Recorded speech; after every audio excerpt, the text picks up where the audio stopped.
बाबा नागार्जुन की एक कविता थी, सतपुड़ा के घने जंगल।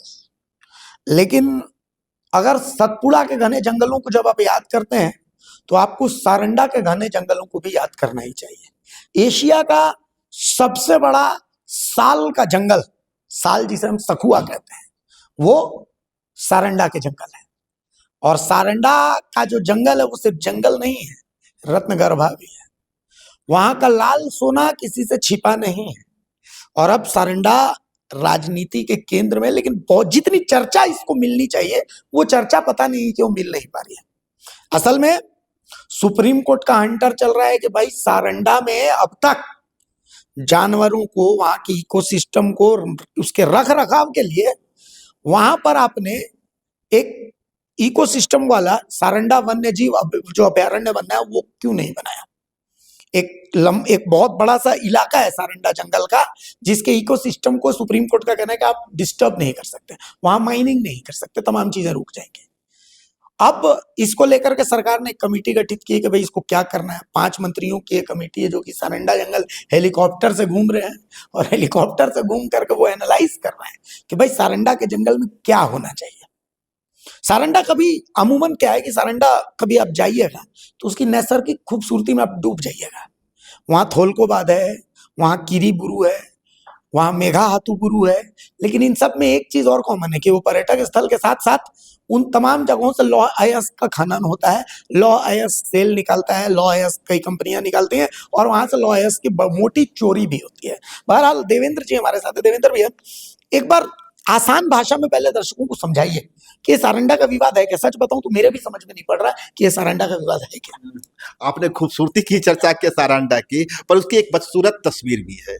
आप पूरा सारंडा इलाका घूम जाइए, वहाँ के जो आदिवासी समुदाय, हो समुदाय, मुंडा समुदाय के वो लोग रहते हैं वहाँ, उनकी स्थिति को देखिए, किस तरह कुपोषण के शिकार है।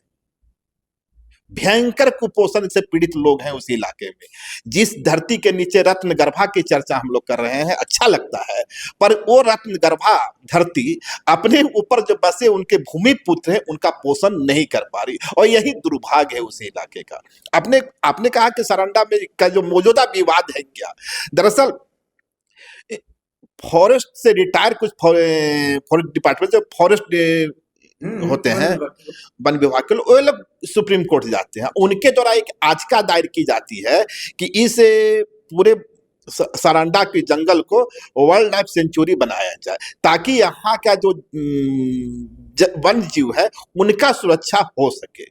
अब इसमें खतरा कहाँ है? खतरा ये है कि वाइल्ड लाइफ सेंचुरी बना करके हम चाहते तो है, उनकी मंशा तो है कि भाई वन जीवों की सुरक्षा हो सके, पर उसी धरती पर पिछले 6 से 7 हजार वर्ष से आदिवासी समुदाय रहता रहा है और कोई कानून नहीं था। कोल्हान स्टेट हुआ करता था हाल के दिनों तक, आजादी के पहले तक, उसके पहले कोई कानून नहीं हुआ करता था, और बावजूद इसके वो जंगल बचा रहा। जब से हम जितने ज्यादा कानून बना रहे हैं वो जंगल उतने खत्म हो रहे हैं। तो अब है कि सुप्रीम कोर्ट की अपनी एक दृष्टि है। जब ये लोग गए तो सुप्रीम कोर्ट ने निर्देश दे दिया कि भाई आप बनाइए, और हाल में तो एक सीधा आ गया कि डेडलाइन फिक्स कर दिया गया कि बनाना पड़े। अब इसमें समस्या कहाँ है? समस्या वहां के नागरिकों के सामने या वहां के आदिवासी समुदाय के सामने खड़ी हो गई। यदि सेंचुरी का निर्माण होता है तो उस हालत में भी उन्हें विस्थापित होना पड़ेगा। नहीं होता है तो जहां खनन चलेगा, जो खनन का व्यापार है, तो खनन के कारण उन्हें विस्थापित होना पड़ेगा। विस्थापित उन्हें दोनों ही स्थिति में होना पड़ेगा, ये उनकी समस्या है। मौजूदा हालात, जब से कोर्ट का डायरेक्शन आया है, आपने ठीक कहा कि 5-5 मंत्रियों को भेजा गया है वहां। 5 मंत्री तो जरूर गए हैं, पर क्या उसमें कोई निर्वंश शास्त्री भी है, कोई मानव शास्त्री भी है, कोई जीव शास्त्री भी है? आखिर ये लोग आकलन कैसे करेंगे कि उसका सोशियो इम्पैक्ट क्या पड़ेगा? ठीक है, मंत्री हैं, उनको सम्मान होनी चाहिए, पर जिस अध्ययन के लिए जा रहे हैं, फॉरेस्ट जा रहे हैं आप, यदि सारंडा के जंगल को देखने के लिए, जंगल नहीं देखना है आपको ना, आपको वहां का वन्यजीव ही सिर्फ नहीं देखना है, वहां जो अधिवास है आदिवासी समुदाय की, उनके सामने क्या चुनौतियां आएंगी यदि उन्हें किसी दूसरे गांव में ले जाइएगा, तो उनका सांस्कृतिक विस्थापन और सामाजिक विस्थापन किस प्रकार से होगा, उनकी जिंदगी की कौन से परतें टूटेगी, क्या समस्याएं, ये भी तो देखना हो। तो क्या ये मंत्रियों का समूह उसके लिए सक्षम है, या इसके लिए जो फॉरेस्ट राइट पे काम करने वाले लोग थे, जो जीव शास्त्री थे, निर्वंश शास्त्री थे, दूसरे जो एक्सपर्ट लोग होते हैं, उनकी एक कमेटी बननी चाहिए थी। एक सवाल तो ये हो गया।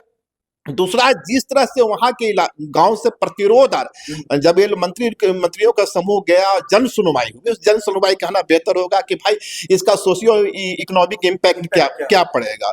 तो जन सुनवाई के दरमियान जो विरोध की खबरें आई वो तो मीडिया में चली, पर एक खबर और भी चल रही है कि वहां के गांव गांव तक बसें जा रही है और सरकार की ओर से या सरकारी विभाग की ओर से लोगों को मोटिवेट किया जा रहा है कि आप इसके खिलाफ में रेजिस्टेंस कीजिए, विरोध कीजिए। ये कार्रवाई क्यों हो रही है और इसकी मंशा क्या है?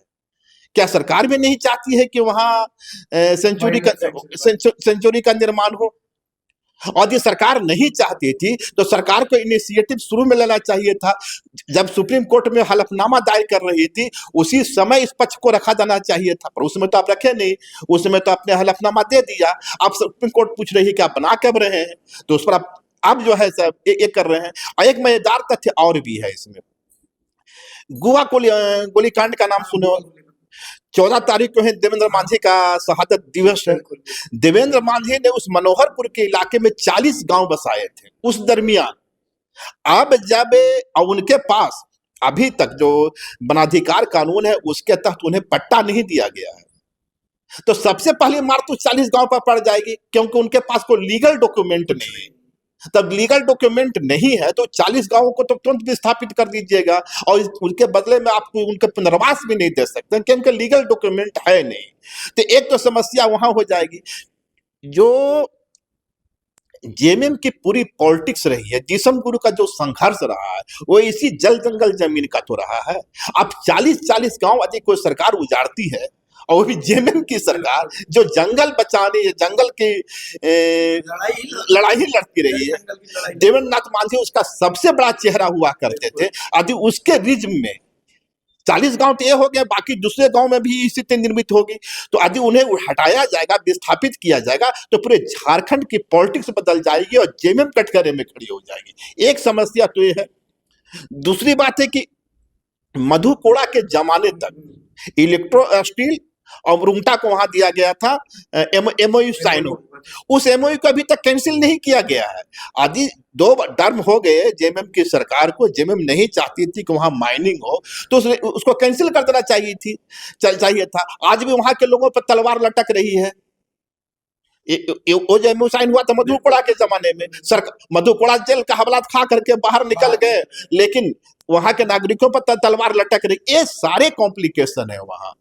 और चाहे मनोहरपुर के विधायक हो, चाहे सोनाराम सिंकू हो चकधरपुर को, इनको इस हालत में अपनी पॉलिटिक्स डूबती हुई नजर आ रही है। और सबसे बड़ा जो एक सवाल वही है कि आखिर सरकारी अधिकारियों के द्वारा जनता को मोटिवेट क्यों किया जा रहा है? क्या इसके पीछे भी किसी माइनिंग कंपनी का खेल है? माइनिंग कंपनियां भी नहीं चाहती है कि सेंचुरी का निर्माण, यह भी एक सवाल हो सकता है। क्योंकि नहीं, मैं थोड़ा सा स्पष्ट कर दूं। दरअसल एक कुछ सूत्र बता रहे हैं कि माइनिंग कंपनियां चाहती है कि एक लिमिटेड एरिया में नहीं, एक लिमिटेड एरिया में सेंचुरी का निर्माण हो। अच्छा। सरकार इस जन सुनवाई के बाद एक कोर्ट में एक रिपोर्ट पेश करे कि भाई पूरे के पूरे सारंडा को सेंचुरी निर्माण करना कई समस्याओं को जन्म दे सकता है, यहाँ पीपुल्स रेजिस्टेंस हो सकता है।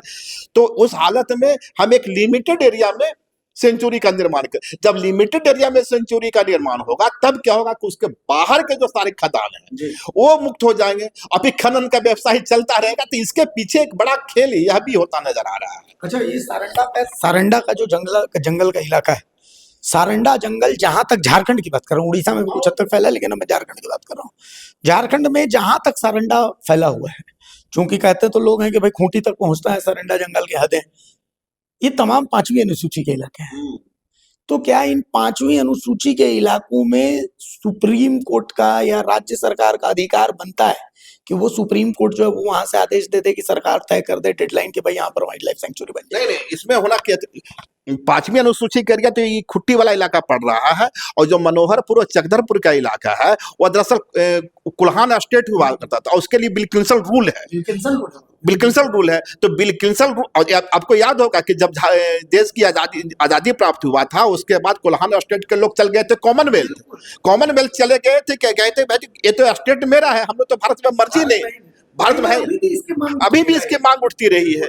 और अंग्रेजों ने वहां एक बिल्किंसन रूल लाया है, तो उस रूल के अपने कॉम्प्लिकेशन है, 5वीं अनुसूची के अपने कॉम्प्लिकेशन है, बावजूद इसके सरकार की ओर से इस पक्ष को नहीं रखा गया, हलफनामा दायर करके जानकारी नहीं, कोर्ट तो मेरिट पर फैसला करती है ना, कोर्ट के सामने तथ्य आवेगा तो जजमेंट देगी, कोर्ट के सामने तथ्य रखा ही नहीं गया कि भाई बिल्किंसन रूल का मामला है, हम वहां कोई भी नियम लागू होगा तो ग्राम, और फिर दूसरी बात फॉरेस्ट राइट जो आया है, फॉरेस्ट जो नया कानून है उसके तहत तो ग्राम सभा को सारे अधिकार प्राप्त है, फिर ग्राम सभा की सहमति लेनी जरूरी होगी आपको सेंचुरी निर्माण के पहले। और हालात क्या है, ग्राम सभा की मंजूरी तो छोड़ दीजिए, अब तो ग्राम को उजाड़ने की तैयारी में है, तो मंजूरी किससे लीजिएगा, ये सारे कॉम्प्लिकेशन है वहां।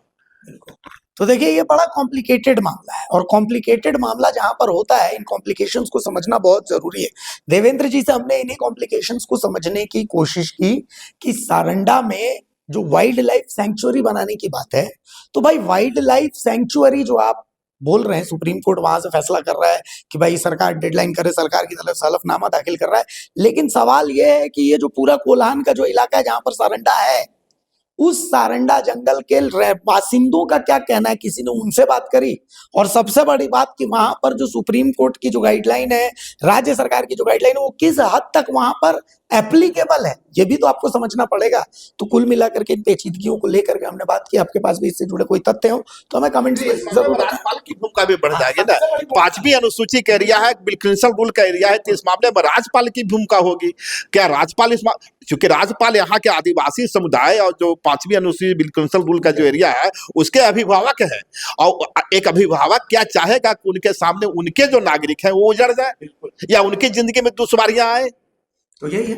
तो झारखंड के राज्यपाल की भी इसमें भूमिका क्या है ये भी देखनी पड़ेगी। तो आने वाला समय, अभी इसमें बहुत कुछ आने वाला है, ऐसा नहीं है कि मामला जितना आसान दिख रहा है उतना आसान नहीं। उसकी कुछ पेचीदगियों की हमने बात की, लेकिन इन पेचीदगियों के अलावा भी बहुत सारी पेचीदगियां हैं। तो आपको क्या लगता है इस मसले का समाधान क्या हो सकता है, आने वाले समय में क्या कुछ हो सकता है? कमेंट्स में हमें जरूर बताइएगा। इजाजत दीजिए, नमस्कार, जोहार।